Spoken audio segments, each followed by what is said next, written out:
एक बार एक बहुत ही दुखी व्यक्ति एक महात्मा के पास आकर कहता है, मैं अपने जीवन से बहुत दुखी हूं।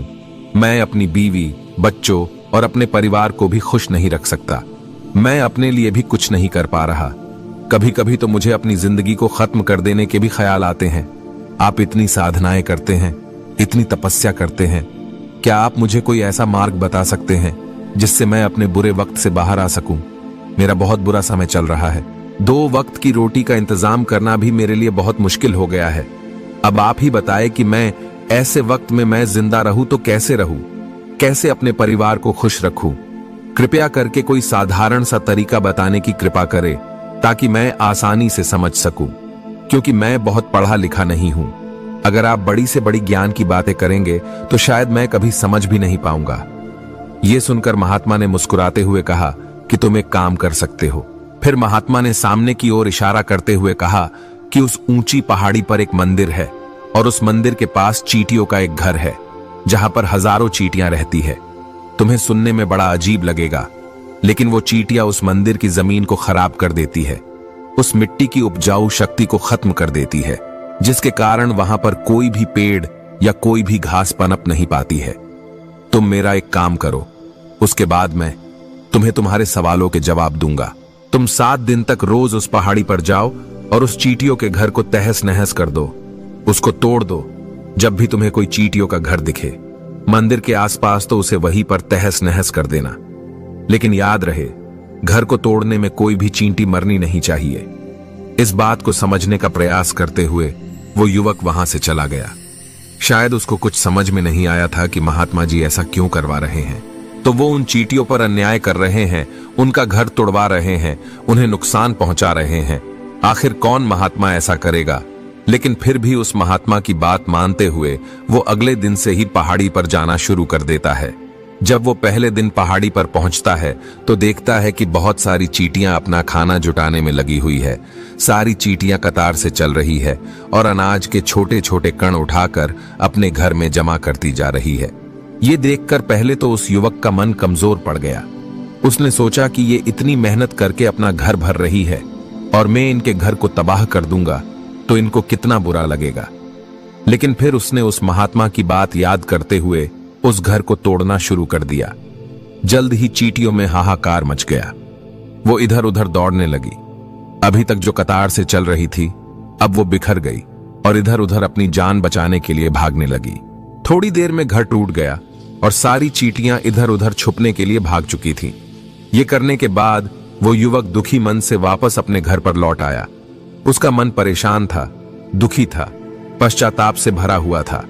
फिर उसने अपने बिस्तर पर रात में लेटे लेटे ही सोचा कि अब तो उन चींटियों का घर तबाह हो चुका है, अब वहां वापस जाने का क्या फायदा होगा, क्योंकि चींटियों का घर तहस नहस करने के लिए महात्मा जी ने कहा था, जो मैं कर चुका हूं।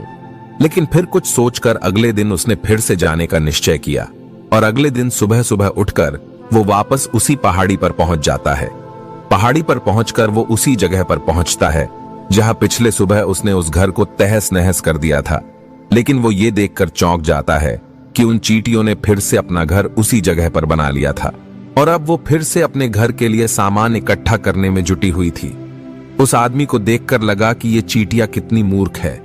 इनको पता है कि कल ही इनका घर इसी जगह पर तबाह किया गया था और उसी जगह पर उन्होंने अपना नया घर भी बना लिया। और ये सोचकर वो आदमी हंसने लगा। लेकिन फिर से महात्मा की बात याद करते हुए उसने उन चींटियों का घर फिर से तबाह करना शुरू कर दिया। फिर से उन चींटियों में हलचल मच गई और थोड़ी देर में वो चींटियां इधर उधर अपनी जान बचाने के लिए भागने लगी। कुछ ही देर में उनका घर फिर से नष्ट हो गया और वो युवक थोड़ा संतोष के भाव से कि इस बार तो मैं अच्छी तरह से उस घर को तबाह कर दिया है, अब तो वो चींटियां यहां पर अपना घर बना ही नहीं पाएंगी। इसीलिए जाने से पहले उसने उस घर पर ठंडा पानी भी डाल दिया ताकि चींटियां वहां पर अपना घर न बना सके। और इस तरह अपना कर्म पूरा करके वो युवक फिर से अपने घर लौट आया। आज रात में सोते वक्त फिर से वो युवक यही सोच रहा था कि क्या महात्मा ये सही काम करवा रहे हैं? क्या किसी का घर तबाह करना किसी सिद्ध पुरुष को शोभा देता है? क्या हो अगर वो महात्मा सिद्ध पुरुष हो ही ना, क्या होगा अगर वो मुझे बेवकूफ बना रहे हो? लेकिन फिर उसने निश्चय किया कि मैं अपने काम को पहले पूरा कर लेता हूं। उसके बाद ही पता चलेगा कि महात्मा मुझे से ऐसा क्यों करवा रहे थे, और यही सोचकर वो रात में सो जाता है। अगले दिन सुबह उठकर वो फिर से उसी पहाड़ी की ओर निकल जाता है।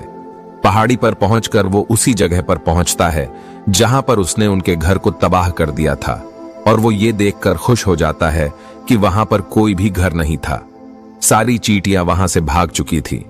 अब उसने सोचा कि अब मेरा रोज रोज आने का क्या फायदा होगा, क्योंकि चींटियां तो अपना घर बदल चुकी है, और महात्मा जी ने मुझे 7 दिन आने के बाद कहा था, लेकिन आज तो तीसरा ही दिन है।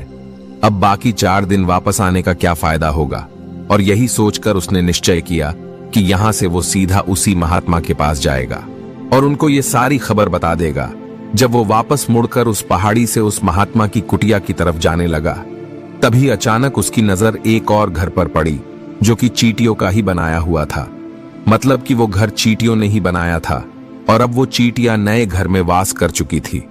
ये नया घर उनके पुराने घर से थोड़ी ही दूरी पर था, और जब उसी युवक की नजर उस घर पर पड़ी तो उसने सोचा कि शायद महात्मा को पता था कि ये चींटियां अपना घर यहां से बदलकर किसी दूसरी जगह पर बना लेगी, इसीलिए उन्होंने मुझे 7 दिन आने के बाद कहा था। और ये विचार करके वो उनका नया घर भी तोड़ने के लिए पहुंच जाता है। जब वो वहां पहुंचा तो चींटियां उसी तरह अपने कार्य में लगी हुई थी। वो अपने लिए खाना इकट्ठा कर रही थी और अपने घर में जमा कर रही थी।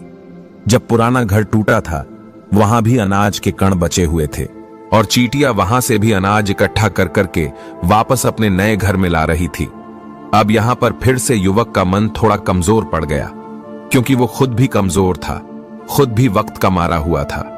इसीलिए उसके मन में उन चींटियों के प्रति दया का भाव उमड़ रहा था। उनके ऊपर उसे दया आ रही थी।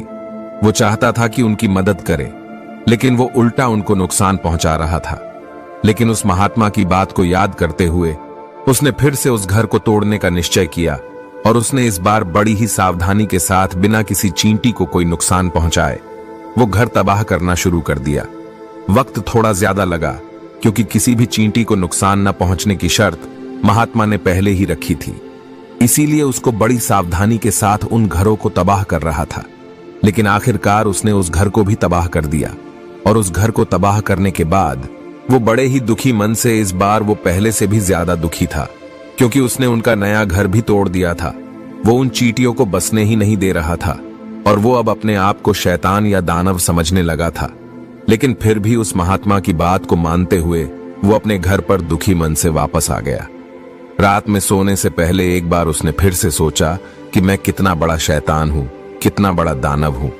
पुराना घर तो छोड़ो, मैं उन चींटियों को कहीं भी बसने के लिए कोई जगह ही नहीं दे रहा हूं। वो चींटियां मेरे बारे में क्या सोचती होगी? वो कितना बड़ा दानव होगा उस परमात्मा को जो मेरे द्वारा ये काम करवा रहा है। लेकिन फिर भी उसने अगले दिन जाने का निश्चय किया, और अगले दिन सुबह सुबह वो फिर से वहां पर पहुंच गया। वो ये देखकर फिर से आश्चर्यचकित रह जाता है कि इस बार चींटियों ने एक और नई जगह पर अपना घर बना लिया था। वो तो पहले से भी ज्यादा ऊर्जा के साथ काम कर रही थी, और उन्होंने एक रात में पहले से भी बड़ा घर बना लिया था, और अब वो फिर से अपना अनाज और खाना इकट्ठा करने में जुटी हुई थी। ये देखकर उस आदमी को लगा कि ये चींटियां किस मिट्टी की बनी हुई है। मैं उनको बार बार यहां से भगाने की कोशिश कर रहा हूं, और ये वहीं पर अपना घर बना लेती है। क्या इनको पता नहीं है कि मैं यहां पर कभी भी बसने नहीं दूंगा? ये चींटी है, दिखने में इतनी छोटी है, लेकिन फिर भी ये मुझसे हार नहीं मान रही है। बड़ी ताज्जुब की बात है। और इस बार उसने गुस्से में उस घर को तहस नहस करना शुरू कर दिया। लेकिन इस बार तहस नहस करते हुए कुछ चींटियां वहीं पर मर गई, उसके पैरों तले कुचल दी गई। कुचलने के बाद जब वो अपने अहंकार से बाहर आया तो उसने देखा कि गुस्से में उसने उन चींटियों को कितना क्षति पहुंचा दी है। उसका मन पश्चाताप से भर गया, और वो रोता हुआ अपने घर की तरफ बढ़ गया। रात में सोते वक्त उसने सोचा कि मैं उन चींटियों पर बहुत ज्यादा अत्याचार कर रहा हूं, अब इससे ज्यादा अत्याचार मैं नहीं कर पाऊंगा। और यही सोचकर वो अगले दिन उन चींटियों के लिए अपने घर से थोड़ा आटा लेकर उसी पहाड़ी पर पहुंच जाता है। आज उसके मन में उन चींटियों के प्रति श्रद्धा का भाव था, दया का भाव था। आज वो उनकी मदद करना चाहता था, और जब वो वहां पर पहुंचा तो चींटियां फिर से अपने नए घर को बनाने में जुटी हुई थी। उसने बड़े ही करुणा के साथ उन चींटियों को अपना लाया हुआ आटा खिलाया। अगले 7 दिनों तक वो ऐसा ही करता रहा। वो रोज सुबह जाता, उन चींटियों को अपने हाथों से आटा खिलाता। 7 दिन के बाद वो युवक उस महात्मा के पास पहुंचकर हाथ जोड़कर बोलता है कि हे महात्मा जी, मुझे माफ कर देना। मैंने उन चींटियों का घर तबाह करने के लिए बहुत कोशिश की। मैंने उनका घर तबाह किया भी। 1 बार नहीं 4 बार मैंने उनका घर तोड़ा। उसके बाद मैं हिम्मत नहीं कर पाया, उनके घर को नहीं तोड़ पाया। मैं समझ सकता हूं कि मैं आपका काम पूरा नहीं किया और इसके बदले आप मुझे तरीका भी नहीं बताएंगे जो कि मुझे मेरे बुरे समय से बाहर निकाल सकता है। लेकिन मुझे इसका कोई परवाह नहीं है। मुझे लगता है कि मैंने जो किया वो सही किया, इसीलिए मैं आपसे आज्ञा लेकर वापस जा रहा हूं। कृपया मुझे वापस अपने घर जाने की आज्ञा दीजिए। ये सुनकर महात्मा ने मुस्कुराते हुए कहा कि अरे बेटा, कहां चल दिए? रुको तो सही, जलपान तो कर लो, थोड़ी देर ठहर जाओ, उसके बाद चले जाना। और ये कहकर वो महात्मा उस युवक के लिए पानी लेकर आते हैं। पानी पिलाने के बाद महात्मा उस युवक से पूछते हैं कि तुम मुझे ये बताओ कि आखिर तुम उन चींटियों का घर तबाह क्यों नहीं कर सके? वो चींटियां तो छोटी है और तुम इतने विशालकाय हो, फिर भी तुम उन छोटी छोटी चींटियों का घर तबाह नहीं कर पाए। कहां है तुम्हारी शक्ति, तुम्हारा बाहुबल? इसका जवाब देते हुए उस युवक ने कहा कि हे महात्मा, मैंने उन चींटियों का घर तबाह कर दिया था, बार बार किया था। एक बार तो अपने गुस्से में उन चींटियों को भी हानि पहुंचा दी थी। लेकिन जिस दिन मैंने उनको हानि पहुंचाई, उसी दिन मुझे लगा कि मैं उनको क्यों हानि पहुंचा रहा हूं, क्यों इनको इतनी तकलीफ दे रहा हूं। और उसी दिन से मैंने उनको क्षति पहुंचाने की वजह, नुकसान पहुंचाने की वजह उनकी सहायता करनी शुरू कर दी। ये सुनकर उस महात्मा ने कहा कि ये ही तो सीखने की बात है। एक छोटी सी चींटी हमें जीवन का संदेश दे जाती है। मैंने तुम्हें उन चींटियों का घर तबाह करने के लिए नहीं भेजा था। मैंने तुम्हें भेजा था ताकि तुम उन चींटियों से कुछ सीख ले सको। तुम्हें क्या सीख मिली? उन चींटियों से क्या मुझे बता सकते हो? यह सुनकर उस युवक ने पूरी कहानी बयां कर दी। पूरी कहानी सुनने के बाद महात्मा ने मुस्कुराते हुए कहा कि बेटा, पहली सीख जो इन चींटियों से ले सकते हैं वो ये थी कि तुमने कितनी ही बार उनके घर को तोड़ने की कोशिश की, कितनी ही बार प्रयास किया कि उनके घर तबाह हो जाए, लेकिन वो हर बार अपना नया घर बना लेती थी। उन्होंने कभी भी हार नहीं मानी। अगर वो हार मान लेती तो वो चींटियां तुम्हें वहां पर नहीं मिलती। जीवन कार्यशीलता का नाम है, लेकिन हम मनुष्य 1-2 बार हार मिलने पर ही टूट जाते हैं, हताश हो जाते हैं और फिर जीवन में प्रयास ही नहीं करते। और कुछ लोग तो अपनी जिंदगी को खत्म करने को उतारू हो जाते हैं। लेकिन जानवरों में तुमने एक बात देखी होगी कि वो अपना जीवन खुद से कभी खत्म कर ही नहीं सकते हैं। तुमने कभी नहीं सुना होगा कि किसी जानवर ने आत्महत्या कर ली, चाहे वो जानवर कितना भी भूखा क्यों ना हो, कितना ही दुखी क्यों ना हो, लेकिन वो अपने जीवन के लिए हमेशा संघर्ष करता रहता है। लेकिन वही दूसरी तरफ हम मनुष्य 1-2 बार हताश होने पर ही अपना जीवन खत्म कर लेते हैं। जीवन तो कर्मशीलता है, कर्म करने का नाम है। जीवन और मृत्यु आखिरी विश्राम है, परम विश्राम है। इसीलिए मृत्यु से पहले कर्म करना कभी मत छोड़ना, क्योंकि मृत्यु के बाद तो तुम परम विश्राम में चले ही जाओगे। तो उससे पहले कर्म करना क्यों छोड़ रहे हो? क्यों हताश हो रहे हो? अगर तुम्हारा एक घर टूट गया है तो दूसरा घर बनाने का प्रयास करो, कोशिश करो, और कोशिश करने वालों की कभी हार नहीं होती। ये तुम उन चींटियों से देख चुके हो। देखने में तुमसे कितनी छोटी है वो चींटियां और तुम इतने बड़े हो, लेकिन उनका मन तुम्हारा मन से इतना बड़ा है, इतना विशाल है, इतना दृढ़ संकल्प है कि इतनी बार घर टूटने पर भी उन चींटियों ने कभी हार नहीं मानी। दूसरी सीख ये है कि जब भी हमारे ऊपर बुरा समय आता है, हमें लगता है कि ये समय कभी नहीं जाएगा, ये समय मेरे जीवन को बर्बाद कर देगा, मुझे कभी नहीं जीने देगा। और अपने इन्हीं ख्यालों से, अपने इन्हीं विचारों से, जिसका असलियत में कोई भी अस्तित्व नहीं है, वो सिर्फ विचार है, और वही विचार हमारे मन को दुखी कर देती है और इसीलिए हम प्रयास करना भी छोड़ देते हैं। लेकिन तुम खुद सोचो कि बार बार प्रकृति हमें क्षति पहुंचाएगी, नुकसान पहुंचाएगी, लेकिन कब तक पहुंचाएगी? अगर हम बार बार फिर से उठ के फिर से नया प्रयास करते रहेंगे तो प्रकृति भी हमारे सामने घुटने टेक देगी और वो भी एक दिन हमारे ऊपर दयावान हो जाएगी, कृपालु हो जाएगी और वो हमें सब कुछ देने लगेगी जिसकी हमने कभी कामना की थी। तुमने खुद देखा कि तुम उन चींटियों को तबाह करने के लिए पहुंचे थे, लेकिन बाद में तुम ही उन चींटियों को अनाज और आटा देने लगे। तुम ही उन पर कृपालु हो गए। क्यों हुए? क्योंकि तुमने देखा कि वो चींटियां हार ही नहीं मान रही है। इसी तरह अगर तुम भी अपने जीवन में कभी हार नहीं मानोगे तो एक न एक दिन ये प्रकृति तुम्हें वो सब कुछ देगी जो तुम अपने जीवन में पाना चाहते थे।